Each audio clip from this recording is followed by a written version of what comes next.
ಓಂ ಶ್ರೀ ಗುರುಸಿದ್ಧಲಿಂಗಾಯ ನಮಃ. ಆತ್ಮೀಯ ಸಮಸ್ತ ಪವರ್ ಟಿವಿ ವೀಕ್ಷಕ ಬಾಂಧವರಿಗೆಲ್ಲ ಶುಭ ಆಶೀರ್ವಾದಗಳನ್ನು ತಿಳಿಸುತ್ತಾ, ಒಂದು ತುಂಬ ದುಃಖಕರವಾಯಿತು. ಈ ವಿಚಾರ ಕೇಳಿ ಮನ ನೊಂದು ಹೋಯಿತು. ಏನಪ್ಪ ಅಂತಂದರೆ, ದ್ವಾಪರ ಯುಗದಲ್ಲಿ ದ್ರೌಪದಿಯ ಸೀರೆಯನ್ನು ಎಳೆದಿದ್ದಕ್ಕೆ ಒಂದು ಕುರುಕ್ಷೇತ್ರ ಯುದ್ಧವೇ ನಡೆದು ಹೋಯಿತು. ಆದರೆ ಈಗ ನಡೀತಿರೋ ಕಲಿಯುಗದಲ್ಲಿ ಏನಾಗ್ತಾ ಇದೆ ವೀಕ್ಷಕರೇ? ನಾವೆಲ್ಲರೂ ಆಧುನಿಕ ಕಾಲದಲ್ಲಿ ಇದ್ದೀವಿ, ಆಧುನಿಕವಾಗಿ ಮುಂದುವರಿತಾ ಇದ್ದೀವಿ ಅಂತಂದು ಇಡೀ ವಿಶ್ವಕ್ಕೆ ನಾವು ತೋರಿಸ್ತಾ ಇದ್ದೀವಿ. ಸ್ವಲ್ಪ ನೀವು ಯೋಚನೆಯನ್ನು ಮಾಡಿ. ಉನ್ನತವಾಗಿ ನಾವು ಶಿಕ್ಷಣವನ್ನು ಕಲ್ತಿದ್ದೀವಿ, ಉನ್ನತವಾಗಿ ನಾವು ಮುಂದುವರಿತಾ ಇದ್ದೀವಿ, ಅತ್ಯಾಧುನಿಕವಾಗಿ ತಂತ್ರಜ್ಞಾನದಲ್ಲಿ ಎಲ್ಲ ಮುಂದುವರಿದೀವಿ ಅಂತಂದು ನಾವು ಹೇಳಿಕೊಳ್ಳೋ ನಾವುಗಳು ಇಡೀ ಈ ಕೃತ್ಯ ನಮ್ಮೆಲ್ಲರಿಗೂ ನಾಚಿಕೆಯಾಗುವಂಥದ್ದು. ಏಕೆಂತಂದರೆ ಸಂಭವಾಮಿ ಯುಗೆ ಯುಗೆ ಅಂತಂದು ಭಗವದ್ಗೀತೆಯಲ್ಲಿ ಶ್ರೀಕೃಷ್ಣ ಹೇಳಿದ್ದಾನೆ. ಏಕೆಂತಂದರೆ ಮೊನ್ನೆ ನಡೆದ ಬೆಳಗಾವಿಯಲ್ಲಿ ನೋಡಿ, ಹಿಂದೆನೂ ಸಹ ನಾವು ತಿಳಿಸ್ತಾ ಇದ್ದೀವಿ, ಪ್ರೀತಿ ಮಾಡೋದು ತಪ್ಪಲ್ಲ. ಆದರೆ ಆ ಪ್ರೀತಿಯಿಂದ ಪೋಷಕರಿದಾರಲ್ಲ, ತಾಯಿ ತಂದೆಗಳು ಎಷ್ಟು ನೊಂದುಕೊಂಡು ಹೋಗ್ತಾರೆ ಅನ್ನೋದಕ್ಕೆ ಇದು ಒಂದು ಸಾಕ್ಷಿ. ಅವರೆಲ್ಲೋ ಪ್ರೀತಿ ಮಾಡಿದ್ದಕ್ಕೆ ಅದರ ಶಿಕ್ಷೆಯನ್ನು ತನ್ನ ತಂದೆ ತಾಯಿಗಳಿಗೆ ನೀಡಿದ್ದಾರೆ. ಅದರೊಳಗೂ ಆ ಜಗನ್ಮಾತೆ ಅವ್ವ ನಿಮ್ಮ ಜೊತೆಯಲ್ಲಿ ನಾವುಗಳಿದ್ದೀವಿ, ನಮ್ಮ ಸಮಸ್ತ ಪವರ್ ಟಿವಿಯ ತಂಡ ಇದೆ, ಇಡೀ ನಮ್ಮ ಕರ್ನಾಟಕದ ಜನತೆ ನಿಮ್ಮ ಜೊತೆಯಲ್ಲಿದ್ದೀವಿ. ಯಾಕಂದರೆ ಇಂಥ ಕೃತ್ಯವನ್ನು ಯಾರೂ ಸಹ ಮಾಡಬಾರದು. ಏಕೆಂತಂದರೆ ಎಷ್ಟೋ ಆಧುನಿಕವಾಗಿ ನೀವು ಶಿಕ್ಷಣವನ್ನು ಕಲ್ತಿರೋದಿದೆ. ಇಷ್ಟೆಲ್ಲ ಕಲಿತು ಅನಾಗರಿಕತೆಯಿಂದ ವರ್ತಿಸೋದು ಎಷ್ಟು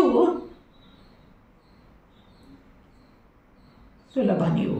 ಏಕೆಂದರೆ ಜಗನ್ಮಾತೆ ನಮ್ಮ ಪರಂಪರೆ ಹೇಳುತ್ತೆ, ಯತ್ರ ನಾರ್ಯಸ್ತು ಪೂಜ್ಯಂತಿ ರಮಂತೆ ತತ್ರ ದೇವತಾ.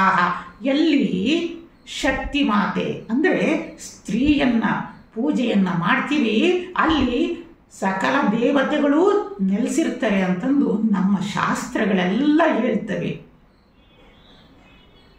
ನಾವೆಲ್ಲರೂ ಇಡೀ ಪ್ರತಿದಿನವೂ ಆ ಮಹಾಕಾಳಿಯನ್ನು, ಮಹಾಲಕ್ಷ್ಮಿಯನ್ನು, ಮಹಾಸರಸ್ವತಿಯನ್ನು ಆರಾಧನೆಯನ್ನು ಮಾಡ್ತೀವಿ. ಭಕ್ತಿ ಭಾವದಿಂದ ಯಾವುದೇ ಒಂದು ದೇವಸ್ಥಾನ ಇರಲಿ, ಸ್ತ್ರೀ ದೇವತೆಗಳು, ಲಕ್ಷ್ಮೀ ದೇವಸ್ಥಾನ, ಮಾರಮ್ಮನ ದೇವಸ್ಥಾನ, ಚಾಮುಂಡಿ ದೇವಸ್ಥಾನ ಅಂತಂದೇಳಿ ಭಕ್ತಿ ಭಾವದಿಂದ ನಾವು ಹೋಗೋರು, ಒಂದು ಹೆಣ್ಣಿನಲ್ಲಿ ಆ ಸ್ತ್ರೀ ಜಗನ್ಮಾತೆ ನೆಲೆಸಿರ್ತಾಳೆ ಅನ್ನೋ ಒಂದು ಶಿಕ್ಷಣ,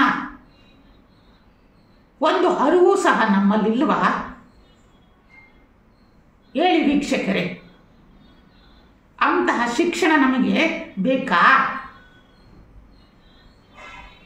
ಯಾಕಂದರೆ ಒಂದು ಹೆಣ್ಣು ಅಂತಂದ್ರೇ ನಾವು ಪಾದವನ್ನು ಮುಟ್ಟಿ ನಮಸ್ಕರಿಸ್ತೀವಿ. ಯಾಕಂದರೆ ತಾಯಿ ಇಡೀ ಜಗತ್ತಿಗೆ ತಾಯಿ ಗರ್ಭವನ್ನು ಧರಿಸ್ತಾಳೆ.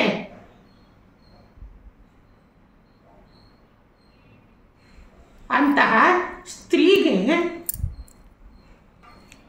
ಗರ್ಭವನ್ನು ಧರಿಸ್ತಾಳೆ, ವಂಶವನ್ನು ಮುನ್ನಡೆಸುವಂಥ ಮಹಾಶಕ್ತಿ ಜಗನ್ಮಾತೆಯೇ ಪ್ರತಿಯೊಬ್ಬ ಸ್ತ್ರೀಗಳನ್ನೂ ಸಹ ನೆಲೆಸಿರ್ತಾಳೆ. ಅತ್ಯಂತ ಪುಣ್ಯಜೀವಿ ಇಡೀ ಜಗನ್ಮಾತೆ ಅವಳು. ಪುರುಷರಿಗಿಂತಲೂ ಸ್ತ್ರೀ ಜನ್ಮ ಸರ್ವಶ್ರೇಷ್ಠ. ಯಾರು ಏನು ಹೇಳಿದ್ರೂ ಪರವಾಗಿಲ್ಲ, ಸತ್ಯವನ್ನೇ ನಾವು ತಿಳಿಸ್ತಾ ಇದ್ದೀವಿ. ಸ್ತ್ರೀ ಜನ್ಮ ಅತ್ಯಂತ ಸರ್ವಶ್ರೇಷ್ಠವಾದದ್ದು. ಅಂತಹ ಸ್ತ್ರೀಗೆ ಸೀರೆಯನ್ನು ಎಲ್ಲವನ್ನು ವಿವಸ್ತ್ರಗೊಳಿಸಿ ಬೆತ್ತಲೆಗೊಳಿಸಿ ಅಮಾನುಷವಾಗಿ ಅಂತಹ ಘೋರ ಶಿಕ್ಷೆಯನ್ನು ನೀಡಿದ್ರಲ್ಲ, ಇದು ಎಷ್ಟು ಸರಿ? ಆದ್ದರಿಂದ ನಾವು ರಾಜ್ಯ ಸರ್ಕಾರಕ್ಕೆ ಮತ್ತು ಕೇಂದ್ರ ಸರ್ಕಾರಕ್ಕೂ ಸಹ ಮಾಧ್ಯಮದ ಮೂಲಕ ಒಂದು ಕೋರಿಕೆಯನ್ನು ಸಲ್ಲಿಸ್ತಾ ಇದ್ದೀವಿ. ಇಂತಹ ಇದಕ್ಕೆ ಒಂದು ಘೋರವಾದ ಕಾನೂನು ಬರಬೇಕು. ಆ ಕಾನೂನಿಗಿಂತಲೂ ಮುಂಚೆ ನಾವು ತಿಳಿಸ್ತಾ ಇರೋದು ಉನ್ನತವಾದ ಶಿಕ್ಷಣ ಬೇಕು. ಮೊದಲು ಶಿಕ್ಷಣ ಕ್ರಾಂತಿ ಆದ್ರೇ ಕಾನೂನಿಗೆ ಒಂದು ಬೆಲೆ ಇರುತ್ತೆ ವೀಕ್ಷಕರೇ. ಏಕೆಂದರೆ ನಾವು ಎಂಥ ಕಾನೂನು ತಂದ್ರೂ ಸಹ ಆ ಜ್ಞಾನ ಸಾಮಾನ್ಯರಲ್ಲಿ ಉಂಟಾಗಲಿಲ್ಲ ಅಂತಂದರೆ ಆ ಕಾನೂನಿಗೂ ಎಂತಹ ಬೆಲೆ ಉಂಟಾಗುತ್ತೆ. ಆದ್ದರಿಂದ ಪ್ರಾಥಮಿಕವಾಗಿ ನಮ್ಮ ಪರಂಪರೆಯ ಶಿಕ್ಷಣ, ಸ್ತ್ರೀಗೆ ಗೌರವ ಕೊಡಿಸೋದು, ಇಂತಹ ಶಿಕ್ಷಣಗಳನ್ನು ನಮ್ಮ ಪಠ್ಯಗಳಲ್ಲಿ ಶಾಲಾ ಕಾಲೇಜಿನಿಂದಲೇ ಪ್ರಾರಂಭ ಆಗಬೇಕು. ಅಂತಹ ಶಿಕ್ಷಣವನ್ನು ಖಂಡಿತ ಈ ನಮ್ಮ ರಾಜ್ಯ ಸರ್ಕಾರ ಇರಲಿ, ನಮ್ಮ ಕೇಂದ್ರ ಸರ್ಕಾರ ಇರಲಿ, ಖಂಡಿತ ನೀವುಗಳು ತರ್ತೀರಾ. ನಮ್ಮ ಕರ್ನಾಟಕವನ್ನು ಮತ್ತು ನಮ್ಮ ಭಾರತವನ್ನು ವಿಶ್ವಗುರು ಆಗಿ ಮಾಡಲಿಕ್ಕೆ ಶಿಕ್ಷಣ ಕ್ರಾಂತಿ ಮುಖ್ಯ ಆಗಿದೆ. ಆದರೆ ನಂತರ ಈ ವಿಚಾರದಲ್ಲಿ ಒಂದು ಎಲ್ಲ ಪಕ್ಷಗಳಲ್ಲೂ ಕೇಳೋದು ರಾಜಕೀಯ ಕೆಸರಾಟ ಬೇಡ. ನಿಮ್ಮ ಪಕ್ಷಕ್ಕೋಸ್ಕರ ಒಂದು ಹೆಣ್ಣನ್ನು ಇದನ್ನು ಮಾಡಬಾರ್ದು. ಏಕೆಂತಂದರೆ ಇದರೊಳಗೆ ನಾವೆಲ್ಲರೂ ಕರ್ನಾಟಕದವರು ಅನ್ನೋದನ್ನ ಒಂದು ಅರಿವಿರಲಿ. ಎಲ್ಲ ಪಕ್ಷದವರೆಗೂ ಸಹ ನಾವು ಹೇಳ್ತಾ ಇದ್ದೀವಿ. ಆ ಹೆಣ್ಣಿಗೆ ಬೇಕಾಗಿರೋದು ಒಂದು ಸಮಾಧಾನ, ಮತ್ತೊಂದು ನ್ಯಾಯ. ಯೋಚನೆಯನ್ನು ಮಾಡಿ, ಪಾಪ ಅವರ ಪತಿ ಕೈ ಮುಗಿದು ಅಂಗಲಾಚಿ ಕೇಳಿಕೊಂಡಿದ್ದಾರೆ. ಇನ್ನು ಅವರ ಮನಸ್ಥಿತಿ ಯಾವ ರೀತಿಗೆ ಹೋಗಿರ್ಬೋದು. ಆದ್ದರಿಂದ ಇದರೊಳಗೆ ಯಾವುದೇ ಪಕ್ಷ ಭೇದವನ್ನು ಮರೆತು ಮೊದಲು ಸ್ತ್ರೀ ಬಗ್ಗೆ ಯೋಚನೆಯನ್ನು ಮಾಡಿ ರಾಜಕೀಯದವರು.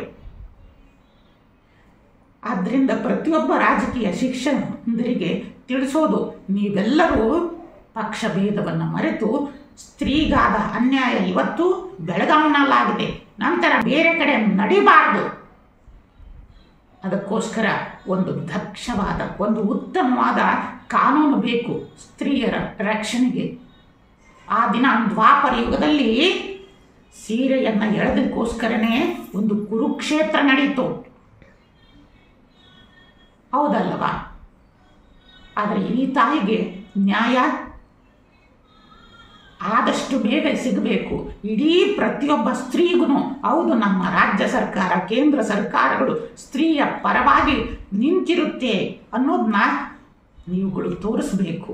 ಆ ತೋರಿಸೋಕ್ಕಿಂತನೂ ಮುಂಚೆ ನಾವು ಹೇಳ್ತಾ ಇರೋದು ನಮ್ಮ ಎಲ್ಲ ವೀಕ್ಷಕರಿಗೂ, ನೀವುಗಳು ಅಂದ್ರೇ ಒಂದು ಸರ್ಕಾರ, ಅದನ್ನು ಯೋಚನೆಯನ್ನು ಮಾಡಿ. ನೀವುಗಳು ಮೊದಲು ಪ್ರಜ್ಞಾವಂತರಾಗಬೇಕು. ಪ್ರತಿಯೊಬ್ಬ ಶಿಷ್ಯಂದರಲ್ಲಿ ಮತ್ತು ಪ್ರತಿಯೊಬ್ಬ ವೀಕ್ಷಕರನ್ನಲ್ಲೂ ಒಂದು ಕಳಕಳಿಯನ್ನು ಮಾಡ್ತಾ ಇದ್ದೀನಿ. ನಿಮ್ಮ ಗ್ರಾಮಗಳಲ್ಲಿ ಮೊದಲು ಶಿಕ್ಷಣವನ್ನು, ಪರಂಪರೆಯ ಶಿಕ್ಷಣವನ್ನು ಕೊಡಿಸಿ ಸ್ತ್ರೀಗೆ ಬೆಲೆಯನ್ನು ತೆಗೆದುಕೊಂಡು ಬನ್ನಿ. ಅವಳು ತಾಯಿ ಆಗ್ತಾಳೆ, ಅವಳು ಅಕ್ಕಳಾಗ್ತಾಳೆ, ಅವಳು ತಂಗಿ ಆಗ್ತಾಳೆ, ಅವಳು ಪತ್ನಿ ಆಗ್ತಾಳೆ. ಪ್ರತಿಯೊಂದು ಇದರೊಳಗೂ ನಿಮ್ಮೆಲ್ಲರಿಗೂ ಆಸರೆ ಆಗುವಂಥ ಜಗನ್ಮಾತೆ ಅಂತ ಸ್ತ್ರೀಯನ್ನು ನಾವುಗಳು ಈ ಆಳಿಸಿದರೆ ಈಗ ಬರ್ತಾ ಇದೆಯಲ್ಲ ನೋಡಿ, ಮಳೆಗಾಲ ಹೋಗ್ತಾ ಇದೆ, ಕ್ಷಾಮ ಬರಗಾಲಗಳು ಯಾಕೆ ಇದಾಗ್ತಾ ಇದ್ದೀವಿ? ನಾವುಗಳು ಧರ್ಮವನ್ನು ಮೀರ್ತಾ ಇದ್ದೀವಿ. ಧರ್ಮ ಅಂದ್ರೇ ಸ್ತ್ರೀ, ಸ್ತ್ರೀಯಿಂದಲೇ ಧರ್ಮ, ಸ್ತ್ರೀಯಿಂದಲೇ ಶಕ್ತಿ, ಸ್ತ್ರೀಯಿಂದಲೇ ವಂಶಾಭಿವೃದ್ಧಿ ಅಂತ ಸ್ತ್ರೀನ ತಗೊಂಡೋಗಿ ನಾವು ಇಷ್ಟು ಅವಮಾನ ಮಾಡ್ತಾ ಇದ್ದೀವಿ ಅಂತಂದರೆ, ಆದ್ದರಿಂದ ಪ್ರತಿಯೊಬ್ಬರು ವೀಕ್ಷಕರು, ಸಾಮಾನ್ಯ ಪ್ರಜೆಗಳೂ ಸಹ, ಯಾಕಂದರೆ ಇದು ಸರ್ಕಾರದ್ದೇ ಒಂದು ಅಲ್ಲ, ಪ್ರಜೆಗಳಿಗೂ ಸಹ ಇದು ಅನ್ವಯ ಆಗುತ್ತೆ. ಯಾಕಂದರೆ ನಿಮ್ಮ ಊರಿನಲ್ಲಿ ನೀವು ಉನ್ನತವಾದ ಶಿಕ್ಷಣವನ್ನು ಕೊಟ್ಟರೆ ಆ ಗ್ರಾಮ ರಾಮರಾಜ್ಯ ಆಗುತ್ತೆ. ಆದ್ದರಿಂದ ಪ್ರತಿಯೊಬ್ಬರೂ ಸಹ ಉನ್ನತವಾಗಿ ಶಿಕ್ಷಣವನ್ನು ಕಲೀರಿ. ಇದರ ಜೊತೆಯಲ್ಲಿ ನಾವೆಲ್ಲರೂ ಸಹ ರಾಜ್ಯ ಸರ್ಕಾರವನ್ನು ಕೇಳೋಣ, ಇದಕ್ಕೆ ಒಂದು ಪರಿಹಾರವನ್ನು ನೀಡಬೇಕು. ಆ ಮಾತೆ ಸ್ತ್ರೀಗೆ ಮತ್ತೆ ಗೌರವ ಸಿಗಬೇಕು. ನಂತರ ಇದರ ಮೂಲಕ ಎಲ್ಲ ಯುವ ಪೀಳಿಗೆನಲ್ಲಿ ಕೇಳ್ಕೊತಾ ಇದ್ದೀನಿ, ನಿಮ್ಮ ಪ್ರೀತಿ ವಿಚಾರದಲ್ಲಿ ಪೋಷಕರಿಗೆ ನೋಯಿಸಬೇಡಿ. ಅವರ ಮನನ್ನು ನೋಯಿಸೋದು ತಪ್ಪಲ್ಲ. ಆದ್ದರಿಂದ ಪ್ರತ್ಯಕ್ಷವಾಗಿ ದೇವತೆಗಳಂತಂದರೆ ತಂದೆ ತಾಯಿಗಳು. ಆದ್ದರಿಂದ ನೀವು ಪ್ರೀತಿ ಏನೇ ಮಾಡಿದ್ರೂ ನಿಮ್ಮ ತಾಯಿ ತಂದೆಯರಲ್ಲಿ ಹೇಳ್ಕೊಳ್ಳಿ, ಒಂದು ಪರಿಹಾರ ಸಿಗುತ್ತೆ. ಇದರಿಂದ ಒಂದು ಕುಟುಂಬಕ್ಕೆ ಗೌರವ ಉಂಟಾಗುತ್ತೆ. ಆದ್ದರಿಂದ ನಿಮ್ಮೆಲ್ಲರಿಗೂ ಸಹ ಒಂದು ಕಳಕಳಿಯನ್ನು ಮಾಡ್ತಾ ಇದ್ದೀನಿ. ಇಂತಹ ಕೃತ್ಯಗಳು ಮತ್ತೆ ಮರುಕಳಿಸಿದಂತೆ ಇವುಗಳೆಲ್ಲ ತಡೆಯುತ್ತೀರಾ ತಾನೇ? ಉನ್ನತವಾಗಿ ಶಿಕ್ಷಣವನ್ನು ನೀಡುತ್ತಾ ಬನ್ನಿ. ಇದರಿಂದ ಸಮಾಜ ಬೆಳಿಬೇಕು. ಆದ್ದರಿಂದ ಸಮಾಜ ಬೆಳೆದರೆ ಎಲ್ಲ ಗುರುಪೀಠಗಳು ಸ್ವಾಸ್ಥ್ಯವಾಗುತ್ತವೆ. ಆದ್ದರಿಂದ ಒಬ್ಬ ಗುರು ಸಹ ಇದನ್ನು ನೋಡಿಕೊಂಡು ಕುಳಿತುಕೋಬಾರದು. ಆದ್ದರಿಂದ ಈ ವಿಚಾರವಾಗಿ ಮನನೊಂದು ಮಾತಾಡ್ತಾ ಇದ್ದೀನಿ. ಏಕೆಂದರೆ ನೋಡಿ, ಭಗವಂತನೇ ಆ ದಿನ ಯುದ್ಧಕ್ಕೆ ಸಿದ್ಧನಾದ ಒಬ್ಬ ಸ್ತ್ರೀಗೋಸ್ಕರ. ನೋಡಿ, ಸ್ತ್ರೀಗೋಸ್ಕರ ಅನೇಕ ಮಹಾತ್ಮರು ತ್ಯಾಗವನ್ನು ಮಾಡಿದ್ದಾರೆ. ಸ್ತ್ರೀಗೋಸ್ಕರ ಸ್ವಾತಂತ್ರ್ಯ ಚಳವಳಿಗೋಸ್ಕರ ಬಸವಾದಿ ಶರಣರು ಸಹ ಆರಂಭವನ್ನು ಮಾಡಿದರು. ಸ್ತ್ರೀ ಸ್ವಾತಂತ್ರ್ಯವನ್ನು ಕೇಳಿದರು. ಅಂತಹ ಸ್ತ್ರೀಗೆ ನಾವು ಗೌರವವನ್ನು ಕೊಡುವ ಪರಂಪರೆ ಇದು. ಆದ್ದರಿಂದ ನಿಮ್ಮೆಲ್ಲರನ್ನಲ್ಲೂ ಕಳಕಳಿಯ ಪ್ರಾರ್ಥನೆ, ಸ್ತ್ರೀಯನ್ನು ಗೌರವಿಸೋಣ, ಆ ತಾಯಿಗೆ ನ್ಯಾಯವನ್ನು ಕೊಡಿಸೋಣ, ಆ ತಾಯಿಗೆ ಮತ್ತೆ ಗೌರವವನ್ನು ಸಲ್ಲಿಸೋಣ ಅಂತಂದೇಳಿ ನಿಮ್ಮೆಲ್ಲರಿಗೂ ತಿಳಿಸುತ್ತಾ, ನಿಮ್ಮೆಲ್ಲರಿಗೂ ಪರಮ ಮಂಗಳ ಉಂಟಾಗಲಿ ಅಂತಂದು ಶುಭಾಶೀರ್ವಾದವನ್ನು ತಿಳಿಸ್ತಾ ಇದ್ದೀನಿ. ಓಂ ನಮಃ ಶಿವಾಯ.